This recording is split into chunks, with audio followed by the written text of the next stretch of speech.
Hello, welcome back to Confidence Through Coffee, our Wednesday chat where we have an opportunity to explore what's going up in our podcast with exciting interviews with great guests. I'm Heather, and this is my wonderful partner, Ryan. Hi. Hello, Ryan. Hi, how you Hi, doing?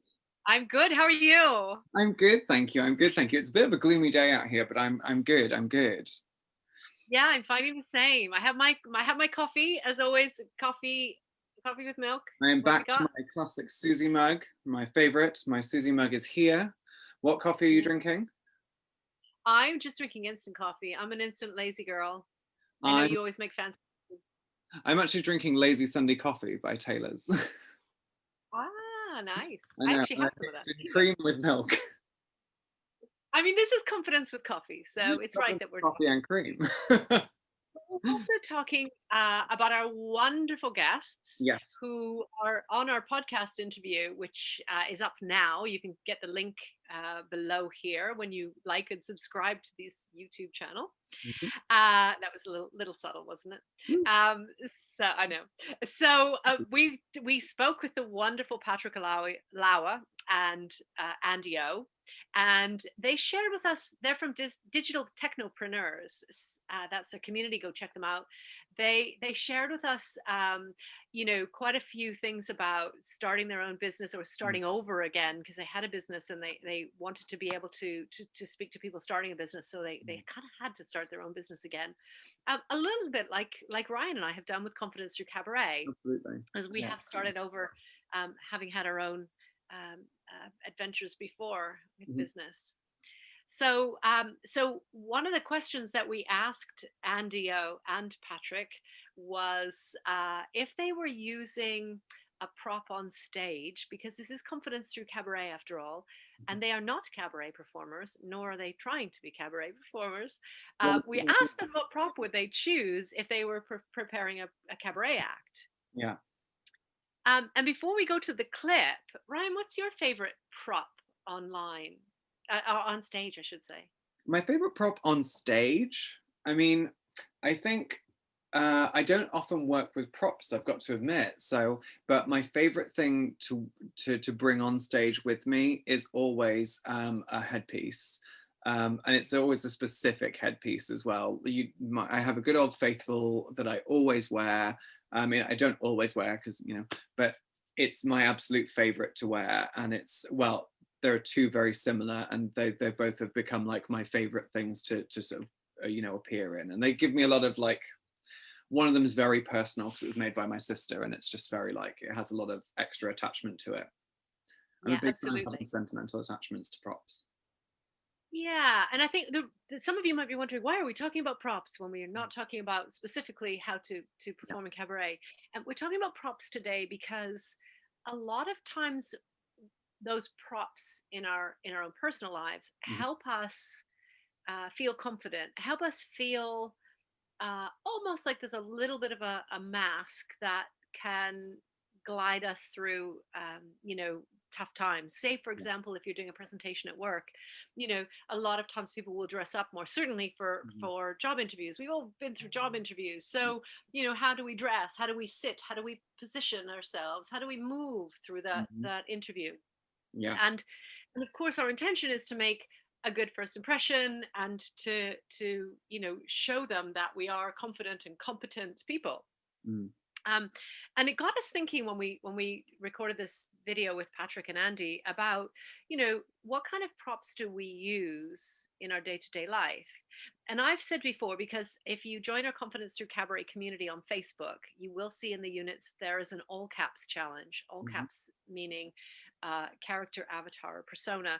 And we talked about, kind of creating those kind of parts of ourselves that we present to the world in a way that embraces us and makes us feel confident. And so you'll see lots of video footage of Ryan and myself trying out the exercises in the challenge. It was a lot Yes, of fun. absolutely. And it's also a great workbook that goes along with it, so do check that out. Mm. And I said in that challenge that pink lipstick is my go-to because I feel more complete with pink lipstick, and it's not even dependent on what I'm wearing, strangely. um And so that was the reason why I just asked Ryan about, you know, being on stage, and we also asked Patrick and Andi. But there are lots of times when those kind of small things help us to feel like it's I don't know, it's a safety thing, I guess. For me, it's certainly a safety thing. So for me at work, it's heels, it's pink lipstick, and I have some sort of perfume on. It's all the senses, you know, bright colors and so on, that just make me feel more alive and energized. Do you have anything that you use as props through the world and day to day, not on stage? You know, I think the thing that connects me to the thing that I like to wear on stage, or the reason I kind of do that, is because I like to have a connection to something. It makes me feel a bit more grounded. You know what I mean? Yeah. So if I'm using something in that respect, it's because I want to feel a bit more grounded, particularly sometimes to like a sense of family almost. And I had actually thought about this prior to this when we first did the All Caps challenge. And the thing that I've noticed that I always do is I have collected t-shirts that are either, or t-shirts and shirts along the way, that either are of friends of mine, their own merchandise, you know, bands and performers, or I've got things that have been gifted to me by a performer. And it makes me feel very sort of like connected to that thing. So it's like, I think today I'm wearing a Babes in Toyland t-shirt that someone bought me. And I have like a May Graves one, and I have a Ruby Jones one. I tour a lot in those. So it's like, it's something I've got that makes me feel a little bit safer and a little bit more assured, you know?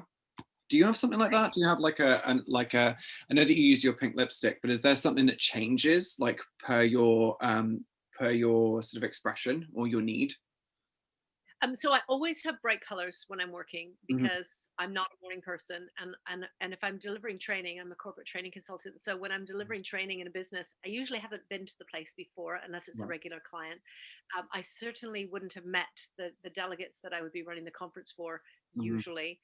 And I'm not a particularly great person in the morning for articulating. Although I'm a definite true extrovert, I still need to kind of warm up into the morning. So always bright colors. Like I might wear a black suit and then a very bright, you know, lemon yellow top or something. And that does make me feel like I have energy, and that does make me feel more able to get moving. Yeah. And as I said, I wear heels because that makes me feel, I'm 5'4", so it makes me feel like bigger, and I don't know. I'm not sure why, but I just feel like I have more authority, and it's not true. Yeah. It's not true at all. And it's not about, you know, faking it. And that's what we wanted to talk about today. Really, none of this is about faking it. No. So when we use these things, it's a way of feeling more confident. So let's have a look at the clip where Patrick and Andi are talking about their favorite stage prop. Yeah. So Andi, if you were using a prop on stage, as in a cabaret piece, so not your mug, what would you be using? Probably a cane. Oh, that's what I was gonna say. I was ready for that. I've got the. I coach a little baseball, and you know, if I'm just walking around or watching people stretch and things that I'm not, you know, specifically in, I always have a bat in my hand. I'm always twirling.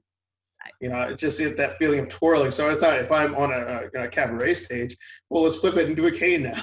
So, you get to lean on it. You get to kind of have a little look on it. You get to kind of twirl it around. So, you know, you get to point at people at it and, you know, give them the old, you know. Definitely the cane. Definitely the cane. For sure. Oh, that's brilliant. I love that.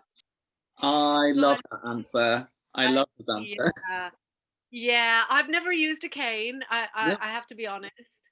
I do like things like gloves and things if we're talking about stage. You know, I like things that are that are tactile. Right. So, and it's interesting because, you know, some people will use, I don't have one here. Oh, there we go. I do. Some people will use a pen. Do you know what I mean? And they'll hold a pen. And I know Andi talks about this in the interview with us.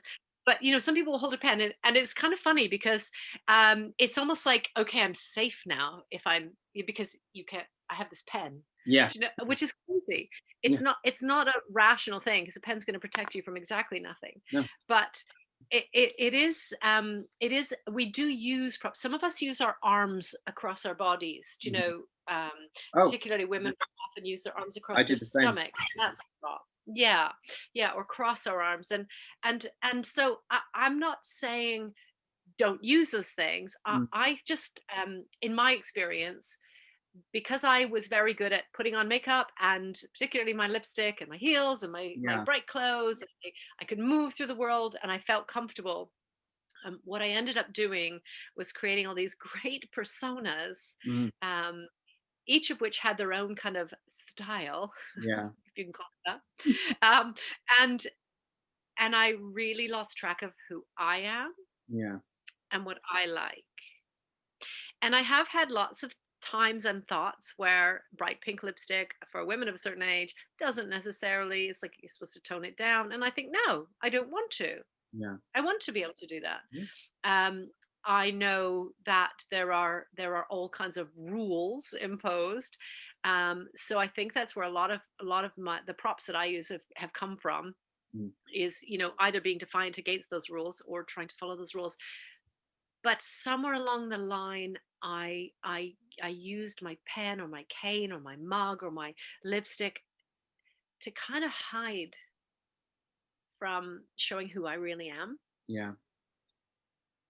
Almost, and this isn't rational, but almost as if I didn't have my pink lipstick on to go and meet friends, I wouldn't be me.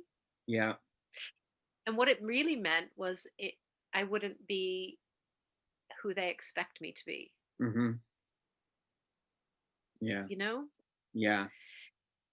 And just as we can all imagine, even if you haven't ever performed in cabaret, we can all imagine that you wouldn't want to bring on props onto a stage that you didn't have anything to do with your act, because it's just very confusing. Exactly. It's this kind of thing where, yes, wear your makeup to the gym, or yes, do what you want to do with your attire or your movement, but just be aware that you deserve to take up space. And you deserve to be as large as you want to be, and you don't need to hide behind your arm or your pen or your mug or your lipstick or any of the things that you might be using. And then if you still choose to use those things, wonderful, go for it. But it's worth taking that time to reflect on, how authentically and real you're showing up in the world as you. And that starts with accepting yourself, doesn't it? And getting clear on your intentions, like getting clear on your beliefs. That's all part and parcel of this kind of journey. It helps you see you for who you are, and helps everybody else see you for who you are. We don't want to see the version of you that's edited. We want to see the person that you are, because that's the person that's worth seeing. That is a person that's always worth seeing. And it's interesting that you said it in that way around, because I never would have. I think you said, we want to see the person of you that's authentic. And I always felt like people didn't want to see that version of me. And people wouldn't like me if they saw that. So it's interesting, because I would always phrase it as, you deserve to feel that way. You deserve to show up authentically. But I love that you've said that people want to see that, because that shifted something in my head. Cool. It's true. It is an interesting one, right? I think it's, it's hard to, sometimes it's hard to not see and I know you've said this to me, to see our version of what people think of ourselves. It's like we start perceiving other people's idea of what we think they perceive, and then it's you kind of start doing things for other people, and that's not the goal. No, absolutely not. Absolutely not. So go and do check out Andi and Patrick's interview with Ryan and I. We had so much fun making it. It's inspiring to know that these guys are successful business people, and they went back to square one, started over with using none of their business contacts, just as we did, and just really starting again so that they could relate to their audience about what it means to start a business today online. Absolutely. So do go and check that out. Also check out, make sure you like and subscribe to our YouTube channel so you don't miss any. And I'll come back live, and obviously Ryan will be with me at least Wednesdays for Confidence with Coffee. And then Facebook, we have Confidence Through Cabaret community online on Facebook. We're also on Instagram, Confidence Through Cabaret. We're also on Twitter, Confidence Through Cabaret. I mean, everywhere. Just Your Body, Your World, Your Stage on Twitter. Yeah. Oh, Your Body, Your World, Your Stage on Twitter. Thank you. And most of all, and I think the thing that we're possibly the most proud of is www.confidencethroughcabaret.com. Yeah, and we're just so excited. We have amazing masterclasses from incredible expertise. We have workbooks to help you work through each of the masterclasses, so you get to look at your personal life, your work life, or your stage life, wherever you need to come at confidence from. So do go and check those things out, and I will see you tomorrow. Thank you for joining us, Ryan. Thank you so much for having me. Thank you, everybody. Bye. Bye.